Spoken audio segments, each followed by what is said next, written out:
அபி, ராகவ் 2 பேருமே சேர்ந்து ஃபங்ஷன் முடிஞ்சோடனே வீட்டுக்கு வந்துகிட்டே இருக்காங்க. வர வழியில அபிக்கு வாமிட் வர மாதிரி இருக்குது. ஒரு நிமிஷம் காரை நிறுத்துங்க, எனக்கு வாமிட் வர மாதிரி இருக்குது அப்படின்னு சொல்லிட்டு கீழே போயிட்டு வாமிட் எடுக்கிறாங்க. அப்போ எடுக்கும்போது அப்படியே காரை நிறுத்தாமல் ஓட்டிட்டு வந்துடுறாரு. திரும்பி அபி பார்க்குறாங்க, என்ன என்ன விட்டுட்டு போகிறீங்க அப்படின்னு சொல்லிட்டு அப்படியே கத்திட்டே ஓடி வராங்க. அப்படியே நிற்கிறாங்க, பயங்கரமாக ஃபீல் பண்ணிகிட்டு இருக்காங்க. ஏன் ராக்கிபா இப்படி பண்ணுற? எனக்கு வாமிட் வருது, உடம்பு முடியலன்னு தானே சொன்னேன்.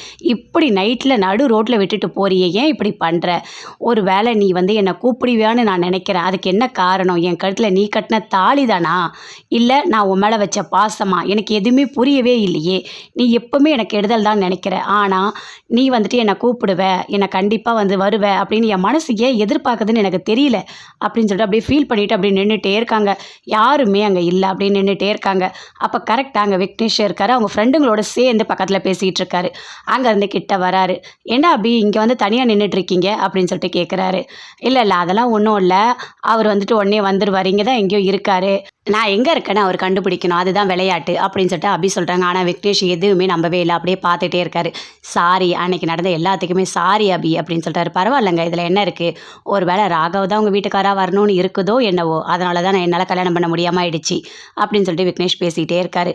உடனே ஒரு மெசேஜ் அப்படியே அனுப்புகிறாரு ராகவுக்கு. வீட்டுக்கு போகிறாரு ராகவ். எல்லாருமே சேர்ந்து வீட்டில் இருக்காங்க. வா ராகவ் வா, இங்கே பாரு, இந்த பரிசு அப்படியே வச்சுட்டே வந்துட்டா. சூப்பராக இருக்குல்ல, நல்லா இருக்குல்ல, சூப்பராக 2 பேரும் சேர்ந்து வாங்கியிருக்கீங்க அப்படின்னு சொல்லிட்டு அஞ்சலி சொல்லிட்டு இருக்காங்க. ஆமாம் அபி எங்க அப்படின்னு சொல்லிட்டு அஞ்சலி கேட்குறாங்க. அப்படியே பார்க்குறாரு. இல்லை உங்கள் வீட்டுக்கு தான் வரேன்னு சொல்லிட்டு பாதிலே இங்கே இறங்கணா அப்படின்னு சொல்லிட்டு ராகவ் சொல்கிறாரு. ஐயோ இந்த டைமுக்கு வீட்டுக்கெலாம் போக மாட்டாளே அப்படின்னு சொல்லிட்டு அனு சொல்கிறாங்க. ஐயோ என்னாச்சோ அப்படின்னு சொல்லிட்டு பயங்கரமாக டென்ஷன் ஆகுறாங்க எல்லாருமே. என்ன பண்ணியிருக்க ராகவ்? நீ வேணும்னு தான் அபியை ரோட்டில் விட்டுட்டு வந்தியா? நீ எதுக்காக இப்படி பண்ணிகிட்டு இருக்க? இன்னும் நீ திருந்தவே மாட்டியா? எனக்கு வர கோவத்துக்கு என்ன படத்தையும் எனக்கு தெரியல. இது மட்டும் பாட்டிக்கு தெரிஞ்சால் என்ன ஆகும் தெரியுமா? போயிட்டு அபியை தேடி கூட்டிட்டு வா போ. நைட்டில் எங்கே இருக்காளோ? ஐயோ கடவுளே அப்படின்னு சொல்லிட்டு வீட்டில் இருக்க எல்லாருமே டென்ஷன் ஆகுறாங்க. அப்போ சுந்தரி சொல்கிறாங்க, அவள் என்ன சின்ன குழந்தையா கூட்டிகிட்டு வரத்துக்கு? அவள் ஒரு ஆட்டோ பிடிச்சி வந்துருவா அப்படின்னு சொல்லிட்டு சுந்தரி சொல்கிறாங்க. அப்படியே பயங்கரமாக டென்ஷன் ஆகுறாங்க. அனு, இங்கே பாருங்கள், நீங்கள் டென்ஷன் ஆகாதீங்க, ஏன் இப்படி பண்ண அப்படின்னு சொல்லிட்டு ராகவ கேட்குறாரு. ஆகாஷ், சரி நானும் போய் தேடுறேன், நீங்களும் போய் தேடுங்க அப்படின்னு சொல்லிட்டு ஆகாஷும் பைக் எடுத்துகிட்டு போயிட்டு அபியை தேட போகிறாரு. இன்னொரு பக்கம் ராகவும் கார் எடுத்துகிட்டு போய் தேடுறாரு. சுற்றி எல்லா இடத்துலையுமே தேடுறாரு, எங்கேயுமே கிடைக்கவே இல்லை. பயங்கரமாக டென்ஷன் ஆகுறாரு. அபியை கீழே இறக்கி விட்டது எல்லாத்தையுமே யோசிச்சு பார்க்குறாரு. ஐயோ நம்ம அபியை இப்படி இறக்கி விட்டுட்டுமே அப்படின்னு சொல்லிட்டு அப்படியே ஃபீல் பண்ணிகிட்டே வராரு. ஒரு வேளை அம்மா வீட்டுக்கு போயிருப்பாளோ அப்படின்னு சொல்லிட்டு ஃபோன் பண்ணுறாரு. அவங்க அத்தை அட்டன் பண்ணி பேசுகிறாங்க. என்ன சொல்கிறா? அபி இங்கே வரணும்னு சொல்கிறாள நைட்டில், அதெல்லாம் வேண்டாம், அப்புறமா நான் காலையில் வர சொல்லுங்கள் அப்படின்னு சொல்லிட்டு ஃபோனை கட் பண்ணிட்டாங்க. ஐயோ அப்பா அவள் அங்கேயும் போகலையா, எங்கே போயிருப்பான்னு தெரியலையே அப்படின்னு சொல்லிட்டு பயங்கரமாக ஃபீல் பண்ணிகிட்டு இருக்காரு. நடந்த எல்லாத்தையுமே யோசித்து பார்த்துட்ருக்காரு. அந்த முரளியோட அவள் பேசுகிறது எதுவுமே எனக்கு பிடிக்கல. அவள் பண்ண எல்லாமே எனக்கு ஞாபகமாக இருக்குது. அதனால தான் அவளை நடு ரோட்லேயே நான் விட்டுட்டு வந்தேன். இது என்ன நடக்க போதுன்னே தெரியல அப்படின்னு சொல்லிட்டு அப்படியே ஃபீல் பண்ணிகிட்டே வராரு. வந்தவொடனே அங்கே விக்னேஷ் பேசிகிட்டே இருக்காரு அபி கூட. அப்போ விக்னேஷ் மெசேஜ் அனுப்புகிறார் ராகவுக்கு. அதை பார்த்துட்டு அந்த இடத்துக்கு வராரு. இதோ வந்துட்டாரே ராகவ் அப்படின்னு சொல்லிட்டு விக்னேஷ் சொல்கிறாரு.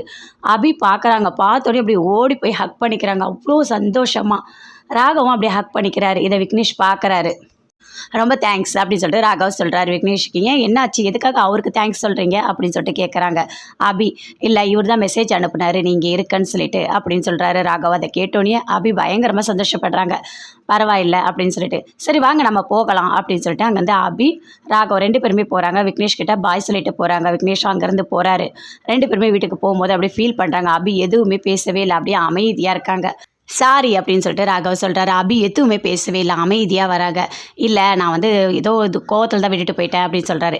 இங்கே பாருங்கள், நீங்கள் எப்போவுமே இப்படி தான் பண்ணுவீங்க, ஜெயிலர் இப்படி தான் பண்ணுவாங்க, கைதி இப்படி தான் கஷ்டப்படணும் அப்படின்னு சொல்லிட்டு அபி சொல்கிறாங்க.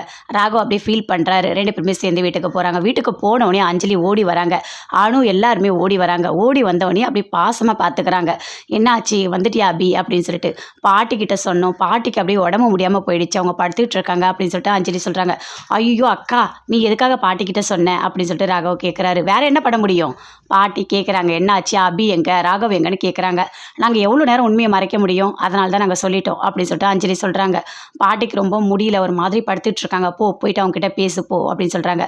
ராகவ் அபி 2 பேருமே போயிட்டு பாட்டிக்கிட்ட பேசுகிறாங்க. அப்போ பாட்டி சொல்கிறாங்க, இங்கே பாரு ராகவ், நீ அபியை கல்யாணம் பண்ணியிருக்க, எந்த சூழ்நிலையும் நீ கைவிடக்கூடாது, புரியுதா? எப்பவுமே இப்படிலாம் பண்ணவே பண்ணாத. அபி ரொம்ப ரொம்ப தங்கமான பொண்ணு.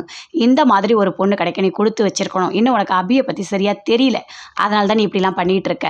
அபி ரொம்ப நல்ல பொண்ணு. உன் வாழ்க்கைக்கு கிடைச்சதுக்கு நீ கொடுத்து வச்சிருக்கணும் சரியா? இனிமேல் இந்த மாதிரி தப்பெல்லாம் பண்ணாத அப்படின்னு சொல்லிட்டு ராகவ் கிட்ட பாட்டி சொல்கிறாங்க. முரளி